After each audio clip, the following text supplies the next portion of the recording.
देखिए, ये हमारा लेक्चर 20 है जिसमें हम पढ़ रहे हैं क्लाइमेटोलॉजी के बारे में। और ज्योग्राफी ऑप्शनल में क्लाइमेटोलॉजी का लेक्चर ये 20 है जिसमें हम पढ़ेंगे वायुमंडलीय अस्थिरता के प्रकार। ये हमारा टॉपिक रहेगा वायुमंडलीय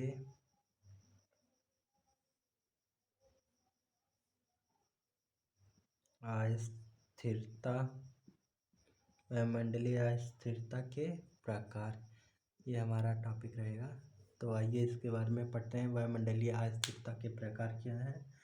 तो इसमें लिखिए नंबर 1, पहले लिखिए इसमें निरपेक्ष आर्द्रता।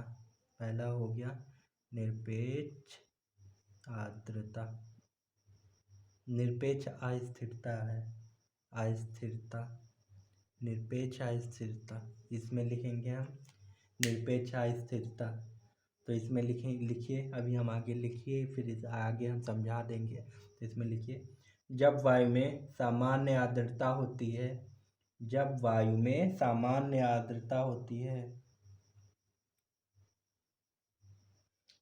जब वायु में सामान्य आर्द्रता होती है तथा वायु के उत्थान एवं रुद्धोष्म शीतलन के पश्चात, जब वायु में सामान्य आर्द्रता होती है तथा वायु के उत्थान एवं रुद्धोष्म शीतलन के पश्चात संघनन की गुप्त ऊष्मा मुक्त होती है, संघनन की गुप्त ऊष्मा मुक्त होती है जो वायु को पुनः गर्म करती है, जो वायु को पुनः गर्म करती है, जो वायु को पुनः गर्म करती है, जिससे वायु का पुनरुत्थान होगा, जिससे वायु का पुनरुत्थान होगा एवं वायु की आर्द्रता संघनन की बूंदों के रूप में मुक्त हो जाती है, एवं वायु की आर्द्रता संघनन के बूंदों के रूप में मुक्त हो जाती है तथा वायु का मिश्रण समवर्ती वायु से होता है, तथा वायु का मिश्रण समीपवर्ती वायु से होता है, तथा वायु का मिश्रण समीपवर्ती वायु से होता है।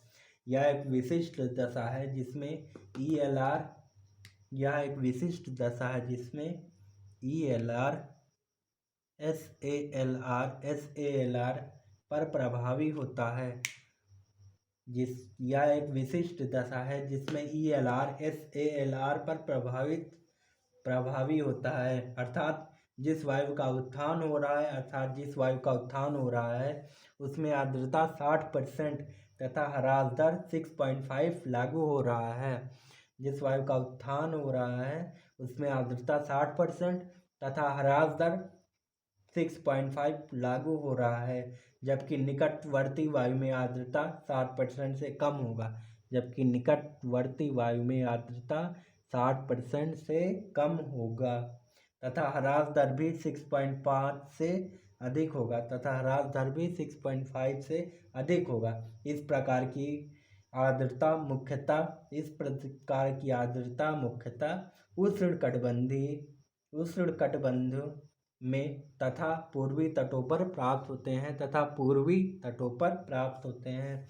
इसमें कौन सा बादल वर्षा करेगा? कपासी मेघ बादल सामान्य वर्षा या बूंदाबांदी होगी। इसमें सामान्यतः कपासी मेघ जो कि सामान्य वर्षा या बूंदाबांदी करेगा। पहला हो गया। अब दूसरे में लिखेंगे हम संवहनीय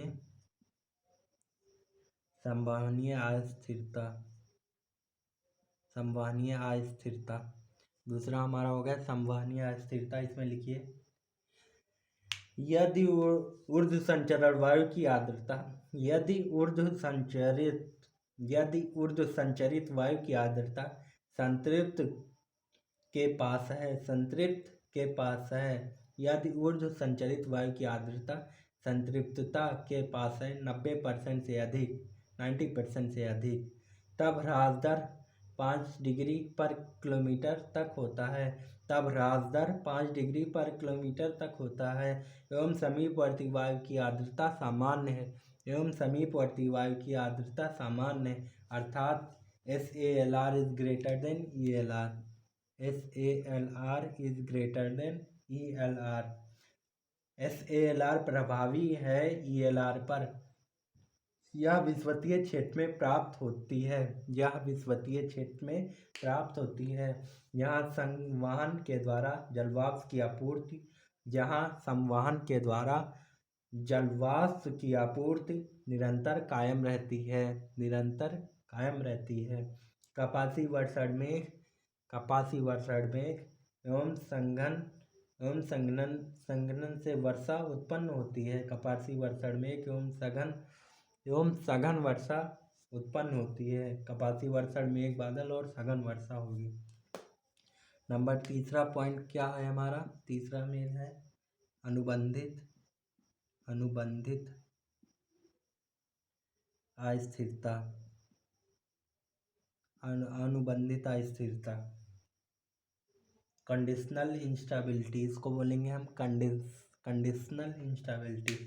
अब इसमें लिखते हैं अनुबंधित इंस्टेबिलिटी में, कंडीशनल इंस्टेबिलिटी में जब ठंडी एवं गर्म वायु का अभिसरण होता है। जब ठंडी एवं गर्म वायु का अभिसरण होता है तो गर्म वायु का उत्थान होगा। तब गर्म वायु का उत्थान होगा। जैसे वाताग्रीय दशाओं में, इसी प्रकार पर्वतीय वर्षा में भी जब ठंडी एवं गर्म वायु का अभिसरण होता है तो गर्म वायु का उत्थान होगा। जैसे वाताग्रीय दशाओं में इसी प्रकार पर्वतीय वर्षा में भी वायु का उत्थान यांत्रिकीय कारकों से होता है। वायु का उत्थान यांत्रिकीय कारकों से होता है। यदि वायु उत्थान के पश्चात ऊपरी वायु में अतिरिक्त आर्द्रता उपस्थित हो तब वायु का पुनरुत्थान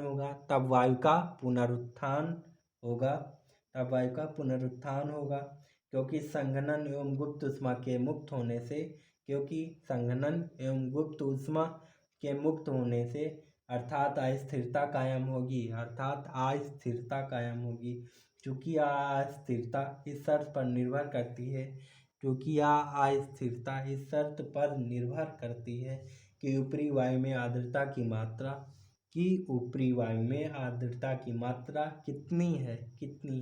अतः इसे अनुबंधित अस्थिरता कहते हैं।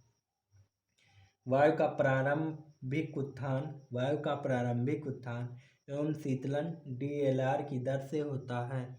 वायु का प्रारंभिक उत्थान एवं शीतलन DLR की दर से होता है तथा संघनन रेखा के ऊपर ELR के दर से होता है अर्थात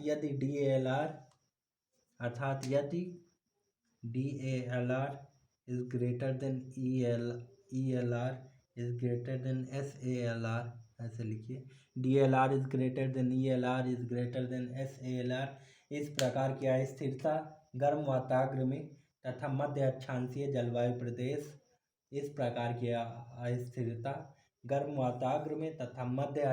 जलवायु प्रदेश मानसून में प्राप्त हो सकती है। ये हो गया हमारा। अब इसको समझा देते हैं आपको कि आपने क्या लिखा है।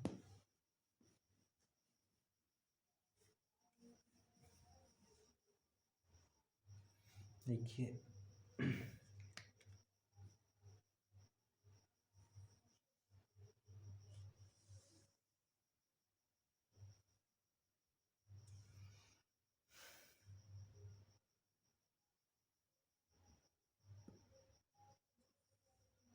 ये ले लेते हैं। ये चूँकि ये एक वायु राशि ले लेते हैं। ये वायु राशि है, इसका कितना मॉइस्चर कितना है? 60% है। कितना? 60%। ये फर्स्ट कंडीशन है जो आपने लिखा था, फर्स्ट कंडीशन वो है। इसमें क्या होता है? ELR ये 60%। चूँकि अगर वायु राशि में मॉइस्चर 60% है तो ये फिक्स होता है कि ये ELR है जिसमें 60% आर्द्रता रहेगी। तो ये क्या होगा? फिक्स रहता है ELR। और इसके आसपास की सराउंडिंग वायु जो इसके आसपास की वायु कितना है हम देख लेते हैं कि 20% इसकी मॉइस्चर, इसके आसपास की सराउंडिंग वायु का मॉइस्चर 20% है। इसका मॉइस्चर कितना है? 60% है। तो ये ELR फिक्स होता है, ठीक। 60% जिस वायु में मॉइस्चर होगा तो ELR उसे बताया जाएगा। और SLR जो होगा ये 20% आसपास की सराउंडिंग की जो वायु है वो SLR होगी। चूँकि यह 20% है तो इस पर लैप्स रेट क्या काम करेगा, इस पर लैप्स रेट क्या काम करेगा, 9 डिग्री पर किलोमीटर। ये टेम्परेचर इसका डाउन होगा, लैप्स रेट 9 डिग्री पर किलोमीटर डाउन होगा, ठीक। 60% इसकी आर्द्रता है तो ये क्या होगा, ये वायु आर्द्रता लेकर ये अपनी सराउंडिंग वायु से ये ऊपर उठेगी, आर्द्रता लेकर जब ऊपर उठेगी तो ये लैटिन हीट भी निकालेगी, लैटिन हीट भी निकालेगी। इसका लैटिन हीट निकलेगा इस वायु का। लैटिन हीट निकाले से ये ऊपर जाकर ये क्या होगी, ये वर्षा करेगी। लैटिन हीट निकालने के बाद इसका संघनन होगा, संघनन के बाद इसका क्या होगा, इसका वर्षा होगा। वर्षा होने के बाद ये फिर जब वर्षा हो जाएगा तो ये फिर अपने ऊपर की जो वायु है उसमें मिश्रित हो जाएगी। फिर ये अपने चारों तरफ की वायु में, ये अपने चारों तरफ की वायु में मिश्रित हो जाएगी। तो ये हो गया हमारा ELR। अब देखिए ELR इसमें क्या है, ELR is greater than SLR है ना, SLR है। इसके जो सराउंडिंग वायु है इसका SLR है, वो क्या है, इस ELR से ये कम है ना, ये 20% है। क्योंकि SLR 5% से लेके 90% तक हो सकता है, यहाँ पर 20% है। ये फर्स्ट कंडीशन हो गई। दूसरी कंडीशन में क्या हो गया, सराउंडिंग वायु, ये देखो ये वाली जो सराउंडिंग वायु है ये 60% है। अगर कोई वायु का मॉइस्चर 60% हो तो वो क्या बोला जाएगा, वो ELR बोला जाएगा, वो तो फिक्स रहता है। अब अगर इसके पास ये वाली वायु का, ये वाली वायु राशि का 90% मॉइस्चर है और इसका फिर 60%, इसके सराउंडिंग वायु का मॉइस्चर 60% है, तो ये 90% वायु क्या होगी, ये SLR होगी। क्या होगी ये SALR होगी, SALR होगी, SALR होगी, ठीक। ये SALR होगी। अब सराउंडिंग एयर ये SALR होगी। जब ये तो क्या होगा इसमें, ये चूँकि SALR तो ये फिर ऊपर उठेगी, इसका कन्वेक्शन होगा, कन्वेक्टिव ये होगा, ये ऊपर उठेगी। ऊपर उठने के बाद वाटर वेपोर लेकर ये ऊपर उठेगी इस तरह से, और ये लगातार वाटर वेपोर इसमें आता है, छोर सीमा तक ये चली जाएगी। ये वही वाला है क्यूमुलोनिम्बस बादल जो बन रहे थे, क्यूमुलोनिम्बस बादल, सीबी बादल जो बन रहे थे, बादलों में हमने पढ़ाया है। छोर सीमा तक ये बादल उठती चली जाएगी, ये संवहनीय वर्षा होगी इसमें। इसमें लगातार मॉइस्चर, सूर्यताप की मात्रा बढ़ती रहेगी तो मॉइस्चर इसमें लगातार, चूँकि विषुवत पर मॉइस्चर लगातार इसमें गेन होता रहेगा इस वायु में। तो ये वायु क्या है, अपने आसपास की वायु से ज़्यादा आर्द्रता ग्रहण करके ऊपर उठेगी और वर्षा करेगी, भारी वर्षा करेगी।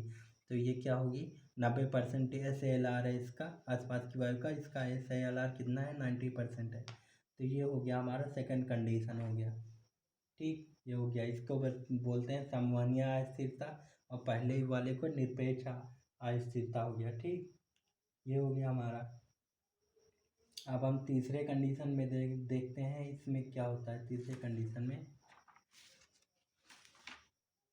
देखिए, तीसरे कंडीशन में एक ये देखिए, जब वातावरण बनता है क्या होता है, ये कोल्ड वायु ऐसे ही आ रही है, ठीक। ये कोल्ड वायु नीचे की तरफ आ रही है और ये गर्म वायु ऊपर की तरफ ऐसे उठ रही है, ये गर्म वायु ऊपर की तरफ उठ रही है। तो जब कोल्ड वायु, और चूँकि कोल्ड वायु नीचे की तरफ आ रही है, गर्म वायु ऊपर की तरफ हो रही है, तो ये हो गया हमारा, ये हो गया line of condensation. Line of संघनन की दर, जो संघनन की रेखा होती है इसके ऊपर जो बादल वर्षा करते हैं, लाइन ऑफ कंडेंसेशन हो गया, ठीक।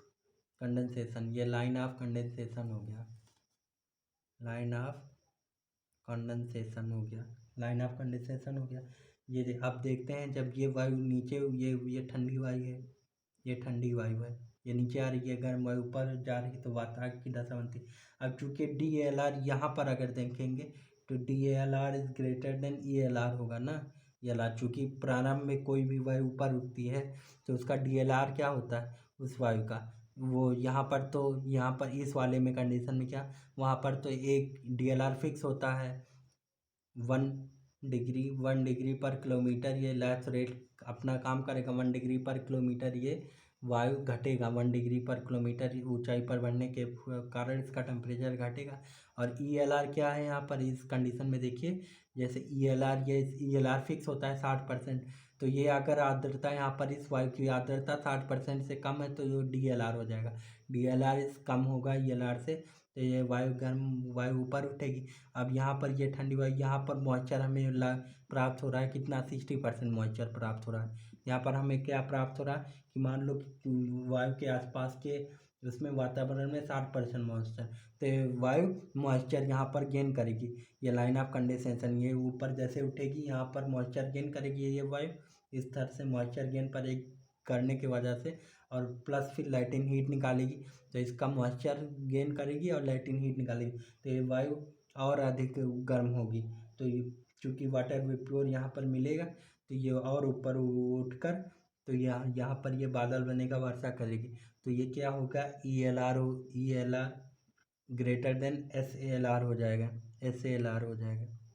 ELR जो हो जाएगा वो ग्रेटर देन SALR इस कंडीशन में होगा। मतलब 60% ये वो है ना, आर्द्रता ग्रहण करके ऊपर उठेगी, तो ये क्या हो गया, ELR is greater than SALR हो जाएगा। ठीक, तो ये, और चूंकि ये देखिए इसमें दो कंडीशन है, जिस तरह से ये यहाँ पे मॉइस्चर गेन करके ये यहाँ से DLR is greater than ELR था, तब ये मॉइस्चर गेन करके ये ELR चूँकि आसपास की वायु से ये 60% थी। ठीक, ये आसपास की वायु मान लेते हैं ये 60% आर्द्रता थी इसकी, तब ये इससे ग्रहण की, इससे ज़्यादा आर्द्रता लेकर, ये इससे आर्द्रता लेकर ये ऊपर उठी। ELR जो होती है SLR से ज़्यादा होगी इस कंडीशन में।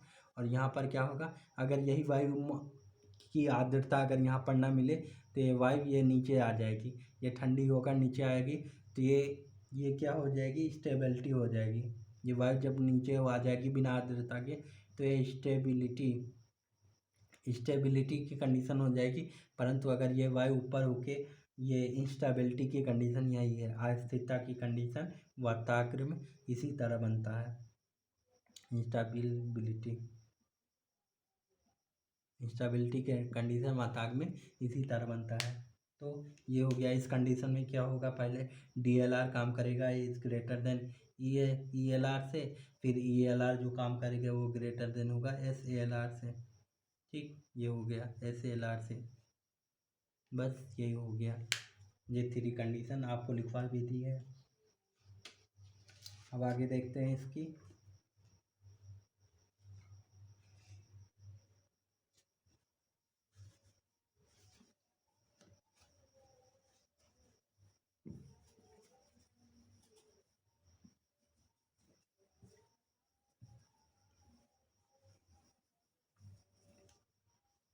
मैकेनिकल इंस्टेबिलिटी में क्या है, अब चूंकि यांत्रिकी अस्थिरता क्या होती है हम देखते हैं, कौन सा, मैकेनिकल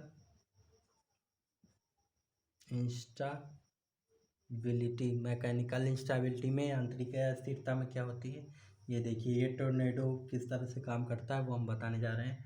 इसमें क्या होता है कि ये विषुवतीय पर ये जो गर्म वायु, लगातार गर्म वायु बहुत सारे संघनन के कारण अत्यधिक लैप्स रेट जब काम करता है, सुपर एडियाबैटिक लैप्स रेट जब कार्य करता है, इसमें मैकेनिकल इंस्टेबिलिटी या टोर्नेडो जैसे चक्रवात में ये चूँकि ये उत्पन्न होता है, तो इसमें क्या होता है, मान लेते हैं 1 किलोमीटर पर कितना ह्रास करेगा, 32 डिग्री सेल्सियस पर किलोमीटर KM पर। अगर वायु का ह्रास दर क्या हो, उसका टेम्परेचर ह्रास हो 32 डिग्री सेल्सियस पर किलोमीटर पर, उसका तापमान ह्रास हो, चूँकि वो इतनी जल्दी कोल्ड हो जाए वो वायु, तो ये वायु टोर्नेडो में काम करेगी, चक्रवातीय तंत्र में प्राप्त होती है। तो इसमें क्या होता है, ये संघनन करे कि वायु ये वायु ऐसे ऊपर उठती है, तो वायु का क्षैतिज प्रवाह ना होकर, ये वायु का क्षैतिज प्रवाह ना होकर ऊर्ध्वाधर प्रवाह होने लगता है। ये वायु इस तरह से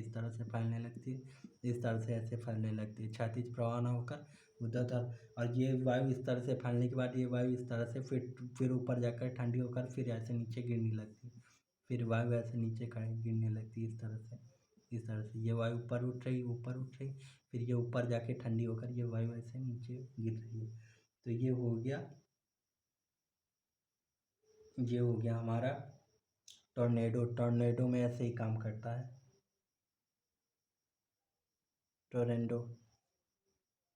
अब लिखिए इसमें टोरेंडो में मैकेनिकल इंस्टेबिलिटी या टोरेंडो जैसे इसमें लिखिए मैकेनिकल इंस्टेबिलिटी या टोरेंडो जैसे चक्रवात तंत्र में प्राप्त होती है। मैकेनिकल इंस्टेबिलिटी यही है मैकेनिकल इंस्टेबिलिटी या टोरेंडो जैसे चक्रवातीय तंत्र में प्राप्त होती है जिसमें सुपर एडियाबेटिक लैप्स रेट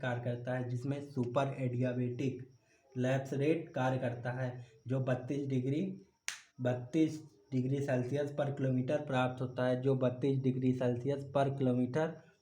होता है इस दर से वायु के शीतलन होने पर ठंडी वायु का आकस्मिक पतन एवं केंद्र में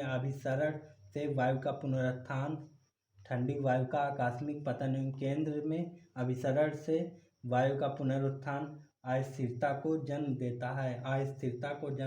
देता है। कई बार टोरेंटो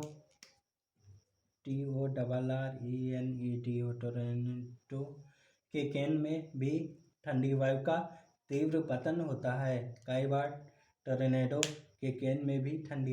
का तीव्र पतन होता है जो आईवाल में अस्थिरता को जन्म देती है अब देखते हैं आईवाल क्या है। ये हो गया हमारा,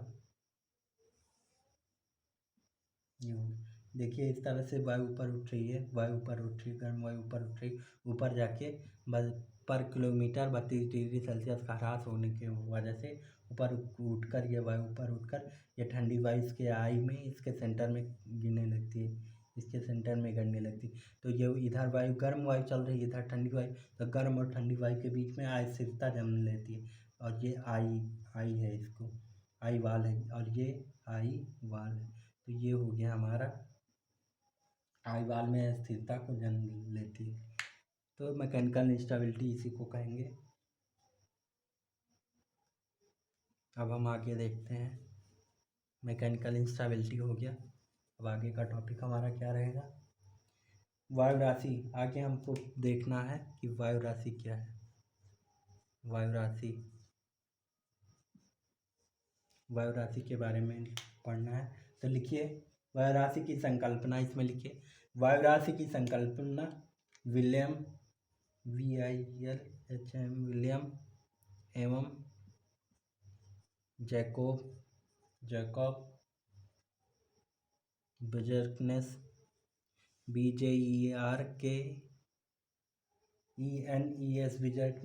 जैकब बिजर्कनेस ने स्थापित किया। वायु की संकल्पना विल्हेम एंड जैकब बिजर्कनेस ने स्थापित किया। वायु राशि का अर्थ है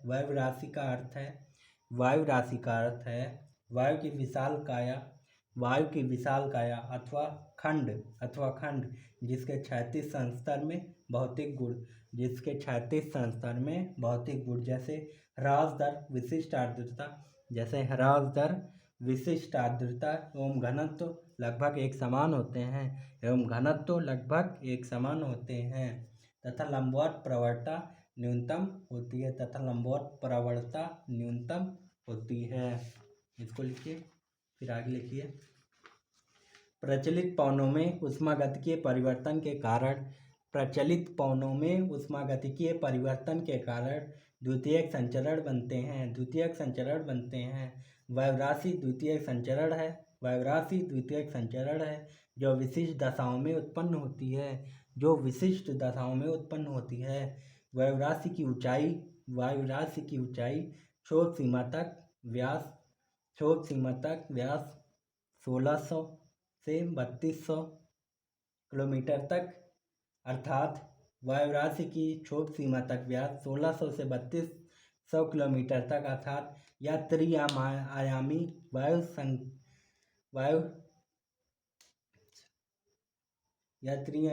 वायु है जिसमें भौतिक गुण लगभग नियत या समरूपी होते हैं। यह त्रिआयामी वायु राशि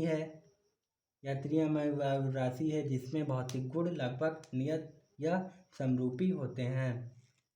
अब हेडिंग डालिए वायु राशि की उत्पत्ति। वायु राशि की उत्पत्ति में लिखिए, नंबर पहले कौन सा लिखेंगे, समरूपी भूदृश्य, समरूपी भूदृश्य, ये लिखेंगे समरूपी भूदृश्य। इसमें लिखेंगे अर्थात या तो समुद्र सतह, अर्थात या तो समुद्र सतह अथवा महाद्वीपीय सतह होना चाहिए, अथवा महाद्वीपीय सतह होनी चाहिए, क्योंकि दोनों के तापांतर एवं भौतिक दशाओं में वृहद अंतर होता है। अगर वायु राशि कहीं बनेगी तो या तो समुद्र का सतह हो या महाद्वीप सतह हो, या इन दोनों का मिक्स नहीं होगा कि आधे समुद्र आधे महाद्वीप पर वायु राशि बने, या फिर वह समुद्र सतह हो या महाद्वीपीय सतह हो। इन दोनों के तापांतर चूँकि इसी पर वायु राशि बनेगी, लिख लिए। अब आपको हम समझा देते हैं वायु राशि क्या है, वायु राशि किस तरह से बन रही है हमारी।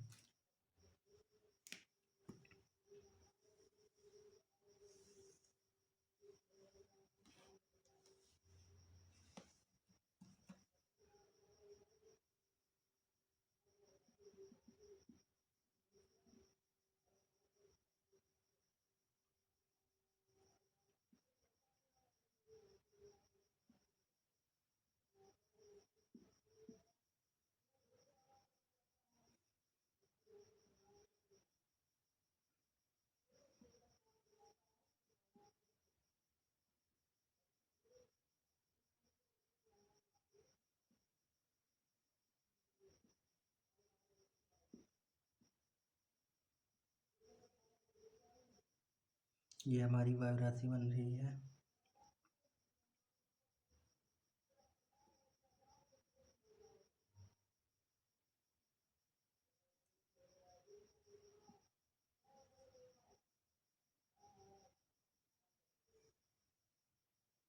ये हम लेते हैं, ये हमारा है कौन सा, ITCZ है, ये ITCZ का क्षेत्र है, ये ITCZ। फिर ये 10 डिग्री, 10 डिग्री ले लेते हैं, यहाँ पर 10 डिग्री और ये 30 डिग्री है, हाई प्रेशर है। यहाँ से क्या व्यापारिक पौने इधर चल रही हैं, व्यापारिक पौने इधर चल रही तो वायु राशि इधर चलेगी, ठीक। यहाँ पर ये मान लेते हैं, यहाँ पर हमें लैप्स रेट काम कर रहा है, ये क्या है, लैप्स रेट काम कर रहा है, इसको बोलेंगे लैप्स रेट। ये हमारा लैप्स रेट काम कर रहा है। और इधर बढ़ेंगे 30 डिग्री से, ये हमारा सब पोलर लो प्रेशर है, 60 डिग्री है, 60 डिग्री। यहाँ पर यह 30 डिग्री से सब पोलर लो प्रेशर की तरफ पछुआ पौनी चल रही है, हमारी पछुआ पौनी चल रही है। तो इस ये वायु राशि किधर बढ़ेगी, इस तरफ बढ़ेगी। फिर ये हमारा 60 से ये 90 डिग्री, या पोलर हाई प्रेशर ले लेते हैं। यहाँ पर कौन सी पौनी चल रही हैं, पछुआ पौने चल रही, व्यापारिक पोलर हाई प्रेशर, ये ध्रुवीय पूर्वा पौने पर चल रही ना, इस तरह से, इस तरह ध्रुवीय पूर्वा पौने चल रही। ये पोलर कोल्ड है, ये इसको बोलेंगे पोलर कोल्ड, इसको बोलेंगे हम टेम्परेट। ये कौन सी है, टेम्परेट वायु राशि है, टेम्परेट है, ये टेम्परेट है, ठीक। ये पोलर कोल्ड, ये टेम्परेट है। ये सब ट्रॉपिकल ये सब ट्रॉपिकल है, ये है हमारा सब ट्रॉपिकल, सब ट्रॉपिकल है। अब ये वाराणसी वार्म, ये वार्म होगी, ये गर्म होगी, या बहुत अधिक हॉट होगी। ये वायु राशि जो होती है 10 डिग्री से 30 डिग्री के बीच, ये वायु राशि पूरे खंड में, इतने खंड में ऐसी वायु राशि एक समान भौतिक गुण की वजह से ये रहती है। ये क्या होती है, एक समान गुण की वजह से रहती है, इनका एक समान भौतिक गुण लगभग नियत एवं समरूपी होता है। तो क्या होता है, ये सब ट्रॉपिकल होती है, ये वार्म और हॉट वायु राशि होती है। और ये कूल होती हैं, या फिर ये वार्म भी होती हैं, या कहीं कहीं ये वार्म होती हैं और ये कूल होती हैं। 30 से ये 60 डिग्री के मध्य होती हैं ये वायु राशि। और ये वायु राशि क्या होती है, पोलर होती है, पोलर कोल्ड वायु राशि होती हैं। ये कोल्ड क्या होती है, कोल्ड और वार्म, ये भी कोल्ड और वार्म होती हैं, कोल्ड वार्म। अब ये देखिए, ये वायु राशि और ये वायु राशि जहाँ आपस में मिलती हैं, ये इस जगह पर मिलती हैं ये वायु राशि, तो इसको बोलते हैं हम टेम्परेट कन्वर्जन जोन। इसको हम बोलते हैं क्या, temperate temperate convergent temperate conversion zone, इसको बोलते हैं हम टेम्परेट कन्वर्जन जोन।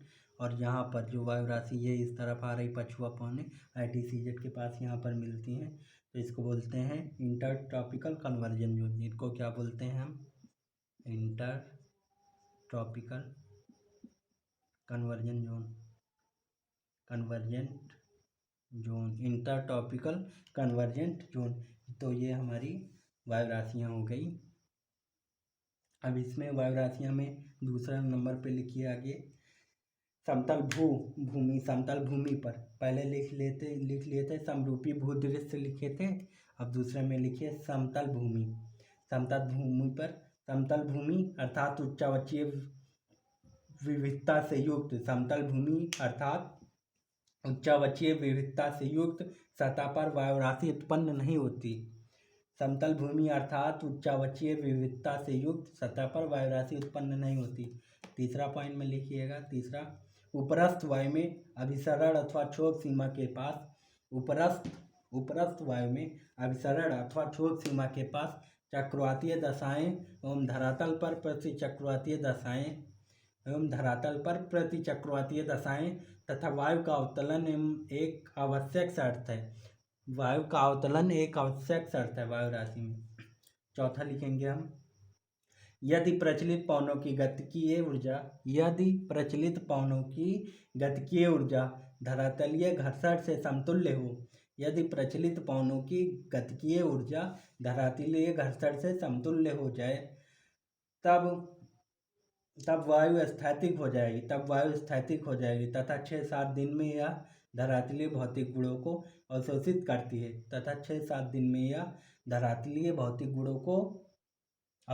करती है तथा आधार तल से उपरस्थ वायु की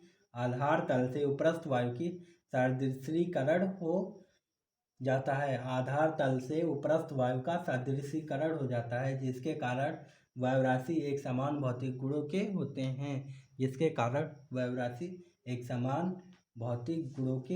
हैं। अब लिखिए अब इसमें आगे लिखेंगे आधार तल से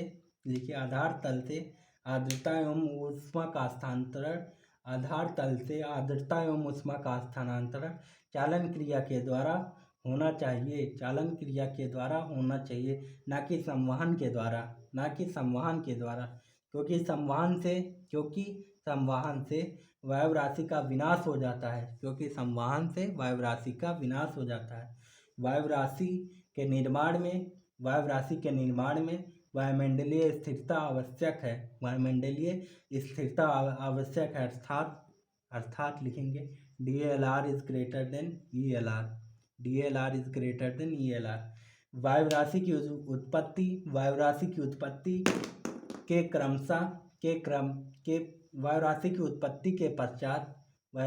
उत्पत्ति के पश्चात प्रचलित पवन इसे अपनी दिशा में परिवहित करते हैं। ये इतना लिख लिए। आगे का हम डायग्राम भी है इसमें, वायु राशि का किस तरह से भौतिक गुण एक समान होती हैं, ये आगे हम समझाएंगे जो लिखवाए हैं। तो पहले इतना समझिए, लिखिए, आगे वाले लेक्चर में हम बताएंगे। Like and subscribe and thank you very much for studying और please share and support me. Thank you.